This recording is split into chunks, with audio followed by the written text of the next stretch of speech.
दोस्तों, क्या आप जानते हैं कि डक्की भाई पर एक वक्त ऐसा आ गया था कि लोग इनकी जान के पीछे पड़ गए थे और कई लड़कों ने इन्हें मिलकर मारा भी था। और क्या आपको पता है कि अपने चाहते चाचू एक टैक्सी ड्राइवर थे। प्लस क्या आप जानते हैं कि टेक्निकल गुरुजी ने पाकिस्तान के खिलाफ ऐसा क्या कहा था जिसके बाद इसका यूट्यूब करियर पूरी तरीके से बर्बाद हो गया था। आज की इस वीडियो में मैं आपको फेमस यूट्यूबर्स की लाइफ के डार्क सीक्रेट्स के बारे में बताने जा रहा हूं। तो शुरू करते हैं अपना काउंटडाउन। डक्की भाई। दोस्तों, डक्की भाई को कौन नहीं जानता। ये ना सिर्फ पाकिस्तान के सबसे फेमस यूट्यूबर हैं, बल्कि इस बंदे ने रोस्टिंग से लेकर व्लॉगिंग तक हर फील्ड में ही कमाल की परफॉर्मेंस दिखाई है। आप सब जानते हैं कि डक्की भाई पहले रोस्टिंग करते थे, लेकिन फिर इन्होंने व्लॉगिंग शुरू कर दी। लेकिन क्या आप जानते हैं कि रोस्टिंग कैटेगरी में फेमस होने के बावजूद भी डक्की भाई ने व्लॉगिंग क्यों शुरू कर दी थी। साथ के साथ ऐसे मामलात पेश आए थे जिनकी वजह से इनकी जान को खतरा हो गया था। इन्होंने अपने इस डार्क सीक्रेट का खुलासा एक पॉडकास्ट में किया था। नादर अली के साथ एक पॉडकास्ट में इन्होंने बताया कि किस तरह रोस्टिंग की वजह से लोग हाथ धोकर इनकी जान के पीछे पड़ गए थे। नहीं, वो घसीट के लेके गए थे मुझे। एक दफा तो एक ग्रुप इनके घर के बाहर जमा हो गया और उन लड़कों ने मिलकर डक्की भाई पर तशद्दुद भी किया और इन्हें मारने लगे। इस सारे टाइम पीरियड में इन्हें कई दफा पुलिस स्टेशन भी जाना पड़ा। इवन डक्की भाई ने सिक्योरिटी इश्यूज की वजह से अपना घर तक बेच दिया और एक नई लोकेशन पर विद फैमिली शिफ्ट हो गए थे। पॉडकास्ट में डक्की भाई ने यह भी बताया कि किस तरह होटल में खाना खाते हुए हेटर्स इन्हें मारने के लिए आ गए थे। ऑनेस्टली फेमस होना अच्छी बात है, लेकिन इसके कई डिसएडवांटेजेस भी होते हैं। एनीवे, अगर आप डक्की भाई की वो पॉडकास्ट देखना चाहते हैं तो इसका लिंक मैं डिस्क्रिप्शन में दे दूंगा, आप सब जाके इसे देख सकते हैं। वो आया, उसने दरवाजा खोला, उसने देखा डक्की बैठा हुआ है, वो बाहर चला गया। उसने वहीं पे बंदे बुलाए हैं 4-5 और टोटल एक दो के पास गन थी, एक डाले में आया था, एक मोटर बाइक पे आया था। कहा हाँ इसको ठोकना है। ठोक दे? हाँ जान से। हाँ, मेरी एक वीडियो है जो जिंदगी में कभी आउट नहीं हुई, मुझे किसी टिकटॉकर ने कुट लगाई है। सौरव जोशी। दोस्तों, सौरव जोशी इंडिया के सबसे बड़े व्लॉगर हैं। लिटरली इसकी हर वीडियो 4 से 5 मिलियन व्यूज करती है और इनके सब्सक्राइबर्स भी 8 मिलियन से ज्यादा हैं। मैं अपनी एक वीडियो में पहले भी बता चुका हूं कि सौरव के फादर बहुत ही गरीब थे, लेकिन फिर यूट्यूब ने इनकी पूरी लाइफ को बदल कर रख दिया और ये लग्जरी कार्स में घूमने लगे। वैसे तो सौरव जोशी के बहुत से फैंस हैं और लोग इन्हें काफी पसंद भी करते हैं, लेकिन रियल लाइफ में ये बंदा व्लॉग की जिंदगी से बिल्कुल ही अलग है। सौरव का ये सीक्रेट तब रिवील हुआ जब फैंस ने इनसे मिलना शुरू किया था। इनसे मिलने वाले लोगों के मुताबिक इस बंदे में इतना घमंड है कि ये किसी से सीधे मुंह बात ही नहीं करता। आम लोग तो दूर, सौरव तो बड़े यूट्यूबर्स के साथ भी काफी ज्यादा रूड हैं। इवन नियॉन मैन और 2 बड़े यूट्यूबर्स ने भी इस बात को मेंशन किया है और सौरव ने इन सबको ब्लॉक कर दिया था। इस वक्त सौरव जोशी को इंडिया का सबसे हेटेड, ओवर एटीट्यूड और ओवर रेटेड यूट्यूबर माना जाता है। सिर्फ इतना ही नहीं, बल्कि फेम मिलने के बाद एक दफा तो इन्होंने अपने व्लॉग में कहा कि इंडिया के जिस इलाके में ये रहते हैं उस इलाके को रिकॉग्निशन ही इन्हीं की वजह से मिली है और वो इलाका इनकी वजह से वायरल हो गया है। सो बेसिकली इनोसेंट और शरीफ नजर आने वाले ये व्लॉगर्स जितने मासूम नजर आते हैं इतने असल में होते नहीं हैं।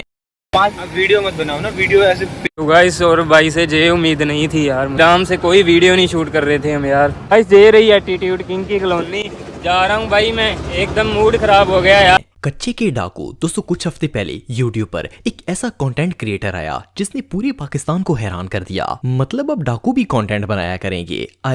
पता नहीं अभी सोशल मीडिया पर क्या क्या देखना है। कच्चे के डाकू भाई ने अपना चैनल तो बना लिया था, लेकिन अनफॉर्चुनेटली वो यूट्यूब की पॉलिसीज को पढ़ना भूल गए थे। जब मैंने इनका चैनल देखा था तो आई वॉज वॉन्डरिंग कि यूट्यूब पर तो इस तरह के कंटेंट की परमिशन ही नहीं है और ये YT गाइडलाइंस के बिल्कुल ही अगेंस्ट है। तो ये चैनल चल कैसे रहा है और वायरल भी हो गया है। लेकिन एज एक्सपेक्टेड चंद ही दिनों में यूट्यूब ने गाइडलाइंस की वजह से इस चैनल को डिलीट कर दिया है। मजे की बात यह है कि डाकू भी इतने कॉन्फिडेंट हो गए हैं कि इस भाई ने एक और चैनल बना लिया है और अपनी वीडियोस रेगुलरली अपलोड कर रहे हैं। शॉकिंग बात यह है कि भाई खुद एक डाकू हैं और लोगों को डाकुओं से बचने की टिप्स भी देते हैं। ओरिजिनल चैनल डिलीट होने के बाद शायद डाकू भाई ने अपने नाम से न्यू चैनल बना लिया है। सिर्फ इतना ही नहीं, बल्कि डाकू भाई का टिकटॉक पर भी अकाउंट है और अच्छे खासे फॉलोअर्स भी हैं।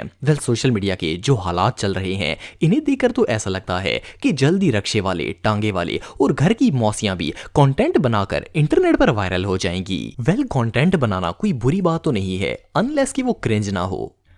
चाहत फतेह अली खान दोस्तों अपने बद्दोबद्दी चाचू को तो आप सब जानते हैं। अपनी बेसुरी आवाज और डबल मीनिंग सॉन्ग से यूट्यूब पर कैंसर फैलाने वाले चाहत चाचू एक इंटरनेट सेलिब्रिटी हैं। वैसे तो आप सब इनके गैर जरूरी गाने सुनते रहते होंगे, लेकिन आज मैं आपको चाहत चाचू की लाइफ के ऐसे सीक्रेट फैक्ट्स बताऊंगा जो बहुत ही कम लोग जानते हैं। वेल फर्स्ट ऑफ ऑल तो इनका असल नाम चाहत फतेह अली खान नहीं बल्कि इनका रियल नेम काशिफ राना है। ये 1965 में पंजाब के अंदर पैदा हुए थे। आपको जानकर हैरानगी होगी कि सॉन्ग से हिट होने वाले चाहत चाचू जो कि शक्ल से नुसरत फतेह अली खान की फूफो के बेटे लगते हैं, असल में प्रोफेशन के लिहाज से ये क्रिकेटर हैं। 1983 में इन्होंने लाहौर क्रिकेट टीम के लिए 2 मैच खेले थे, लेकिन इनकी परफॉर्मेंस बहुत ही बुरी थी। इसके बाद 90s के दौर में ये यूके चले गए और 12 साल तक ये लगातार वहां क्रिकेट क्लब के लिए मैच खेलते रहे। वेल क्योंकि चाचू में कोई खास टैलेंट नहीं था, तो इतने साल गुजरने के बावजूद भी जब इनका क्रिकेट में कोई नाम नहीं बना तो इन्होंने यूके में टैक्सी चलाना शुरू कर दी।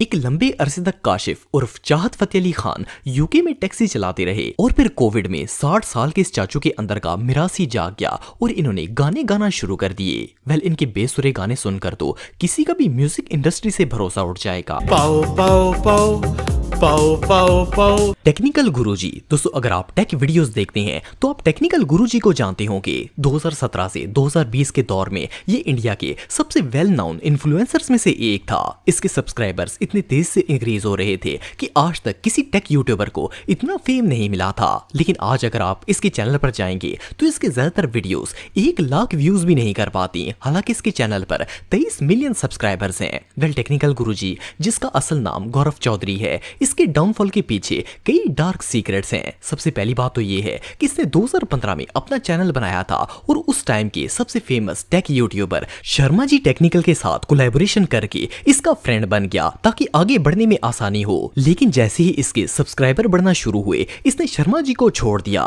खैर इसके सब्सक्राइबर इसलिए तेज से बढ़ रहे थे क्योंकि ये फेक गिव अवेज करता था। लोग मोबाइल लेने के लालच में इसे सब्सक्राइब कर लेते थे और इसकी वीडियोस भी देखते थे। लेकिन गिव अवे में हर दफा एक ही रोहित नाम का लड़का बार बार जीत जाता था। इससे कई यूट्यूबर्स को शक हुआ कि दाल में कुछ तो काला है और ये गिव अवेज फेक होते हैं। एनीवे इन सब के बावजूद भी इसकी दुकान चल रही थी और ये काफी ट्रेंडिंग में था। लेकिन फिर इसने एक घटिया हरकत की और पाकिस्तान के खिलाफ बकवास करने लगा। इसने पाकिस्तान के खिलाफ बकवास की और पाकिस्तान के झंडे को टॉयलेट पेपर से कंपेयर कर दिया। वेल इस हरकत के बाद तो इस बंदे का डाउनफॉल शुरू हो गया था। इसने ना सिर्फ पाकिस्तानी व्यूअरशिप खो दी बल्कि कई इंडियन लोग भी इसे क्रिटिसाइज कर रहे थे। इवन अपने डक्की भाई ने भी इस पर एक रोस्ट वीडियो बनाई थी और टेक्निकल फुद्दू जी को साइलेंटली रोस्ट किया था। बहरहाल 2019 के बाद तो मुसलसल ये बंदा डी फेम का शिकार होता गया। आज तो ये हाल है कि 23 मिलियन सब्सक्राइबर और हर रोज 2 वीडियोस लगाने के बावजूद भी इसके ओवरऑल व्यूज 10% से भी कम हैं क्योंकि लोग इसकी असलियत जान गए हैं और लोगों ने इसे देखना ही छोड़ दिया है। एनीवे जो भी हो अब बंदा इस तरह की घटिया हरकतें करेगा तो रिजल्ट तो भयानक ही होगा।